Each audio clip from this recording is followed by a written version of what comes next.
এবার যে খবরের দিকে আমরা নজর রাখবো, নদিয়ার দিকে আমাদের খবর নজর রাখতে হচ্ছে, কারণ নদিয়া থেকে যে খবর উঠে আসছে নদিয়ার কালীগঞ্জে একটি সোনার দোকানে বিস্ফোরণ এবং তাতে যথেষ্ট ক্ষতিগ্রস্ত হয়েছে এই দোকানটি। যে খবর আমরা পাচ্ছি নদিয়ার কালীগঞ্জ, এখানে ঘটেছে এই ঘটনা। একটি সোনার দোকান, সেখানে বিস্ফোরণের ঘটনা ঘটে এবং তাতে যথেষ্ট ক্ষতিগ্রস্ত হয়েছে ওই সোনার দোকানটি। যে খবর আমরা পাচ্ছি নদিয়ার কালীগঞ্জ ব্লকের দেবগ্রামে এই সোনার দোকান, সেখানে এই বিস্ফোরণের ঘটনা ঘটে এবং তাতে যথেষ্ট আতঙ্ক ছড়িয়েছে এলাকায়। দোকানে বেশ কিছু জিনিসপত্র সেগুলো একেবারে ছড়িয়ে ছিটিয়ে যায় এই বিস্ফোরণের জেরে। বিস্ফোরণে কেঁপে উঠল নদিয়ার কালীগঞ্জ। নদিয়ার কালীগঞ্জ ব্লকের দেবগ্রামের সোনার দোকানে বিস্ফোরণ আতঙ্ক। অনুপ দাস আমাদের প্রতিনিধি রয়েছেন আমাদের সঙ্গে, অনুপের সঙ্গে আমরা কথা বলবো। অনুপ, এই বিস্ফোরণের ঘটনা সম্পর্কে কি জানতে পারছো, কি থেকে এই বিস্ফোরণ?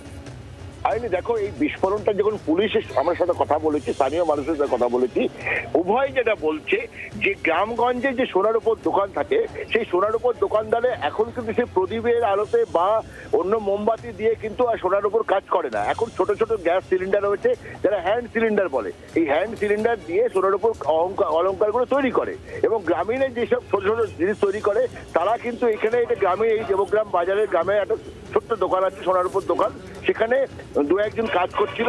সেই সিলিন্ডার যখন তারা এই অলঙ্কার বানাতে বানাতে সিলিন্ডারটা পাশে যখন টেবিলে রাখে, সেই সিলিন্ডারটা বাস্ট করেছে বলে দাবি করতে স্থানীয় এবং পুলিশ।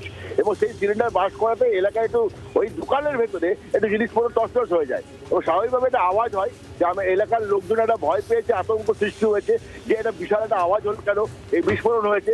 স্বাভাবিকভাবেই তখন কিন্তু এখানে পুলিশ সঙ্গে সঙ্গে যায় এবং পুলিশ গিয়ে দেখে যে হ্যাঁ, সিলিন্ডারটাকে বাস্ট করেছে এবং সেটা তখন তদন্ত করে দেখছে, খতিয়ে দেখছে যে কেন সিলিন্ডারগুলো বাস্ট করলো এবং এই সিলিন্ডার কোথা থেকে ওরা ভরে, এই সমস্ত কিছু দেখছে খতিয়ে। কারণ এই গ্যাস সিলিন্ডারে 1 থেকে 150 গ্রাম, ম্যাক্সিমাম 200 গ্রাম গ্যাস ধরে। এই 200 গ্রাম গ্যাস হাতে করে নিয়েই তারা কিন্তু কাজ করে, এই অলঙ্কারে সোনার দোকানে যারা কাজ করে। এই সিলিন্ডারগুলো খুব সেন্সিটিভ সিলিন্ডার এবং সেগুলোকে সতর্কভাবে কাজ করতে হয়। কিন্তু এখানে সিলিন্ডারটা বাস্ট করলো কেন, এবং এলাকায় কিন্তু কারো কোনো মানুষের ক্ষতি হয়নি, শুধু সেই দোকানের ভেতরে কিছু জিনিসপত্র ছড়িয়ে ছিটিয়ে গেছে এবং একটা বিকট আওয়াজ হয়েছে। স্বাভাবিকভাবে সকালবেলা এটা আওয়াজ, অনেকে বাজারে ঘাটে দোকানপাটে লোকজন থাকে, দোকান কেউ খোলে, সেই সময় লোকজন বেশি থাকে, সবাই একটু ভয় পেয়ে গেছে। তারপর কিন্তু যখন দেখে বিষয়টা যে একটা গ্যাস সিলিন্ডার বাস্ট করেছে, তারপরে পুলিশ গেছে, ওই সিলিন্ডারটা নিয়ে গেছে এবং তদন্ত করে দেখছে বিষয়টা যে আসলে এই সিলিন্ডার কোথা থেকে গ্যাস পোড়া হয়, কেন এই সিলিন্ডারটা বাস্ট করলো এবং সবকিছু খতিয়ে দেখছে এই মুহূর্তে পুলিশ। ধন্যবাদ অনুপ, তুমি নজর রাখো। অনুপ দাস আমাদের প্রতিনিধি ছিলেন আমাদের সঙ্গে।